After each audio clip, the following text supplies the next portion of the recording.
नमस्कार दर्शक बंधु, आशा करछि आपण माने बहुत भलरे थिबे एवं बहुत खुशी रे मध्य थिबे।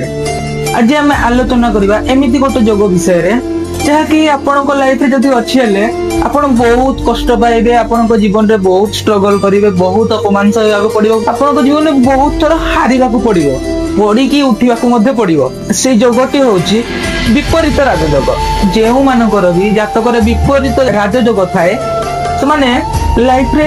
बहुत स्ट्रगल करथांती एवं बहुत कष्ट मध्ये समान को सहिबाको पड़ी थाए एवं से माने जेतेबेले हारिबाको जाउथुबे, जेतेबेले अपमान हेबे, जेतेबेले से माने बहुत कष्ट पाइबे किंबा रोग रे पीड़ित होई जंत्रणा पाइबे, जेतेबेले भी ताको लाइफ रे अधिक कष्ट समय आसीबो सेही समय रे कोन समस्त को लागे कि सेही टाइम रे मु हारी जाइछि, किंतु सेही टाइम रे ही से मानकर जीवन रे सक्सेस आसी थाए एवं जितेबेले ताकर किछि खराब हुए से सांगे सांगे ही ताकर भलो हो जाए। जेमति कि शाहरुख खान रो डायलॉग अछि कि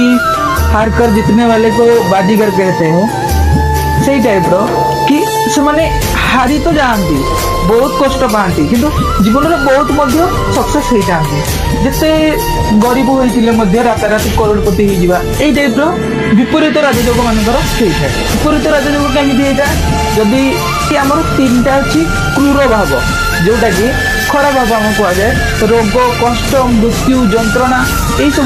भाव होछि तीनटा भाव, जाकि षष्ठ भाव, अष्टम भाव एवं द्वादश भाव। यही तीनटा खराब भाव रे जदी षष्ठ भावर अधिपति ग्रह से षष्ठ भाव रे ही रहिले, किंबा अष्टम भावर अधिपति ग्रह से अष्टम भाव रे ही रहिले, किंबा द्वादश भावर अधिपति ग्रह से द्वादश भाव रे ही रहिले, ताहाले एमिति विपरीत राजयोग होई जाय एवं एई विपरीत राजयोग रे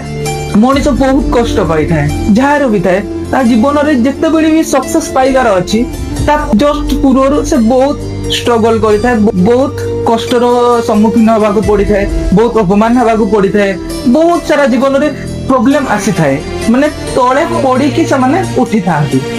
यदि आपण माने विस्तारित रूप रे विपरीत राजयोग विषय जानिया पई चाहुछंती ताहले आपण माने कमेंट करंतु, मु या पई गोटे लॉन्ग वीडियो नै कि आसीबी। रहूची, नमस्कार, जय जगन्नाथ।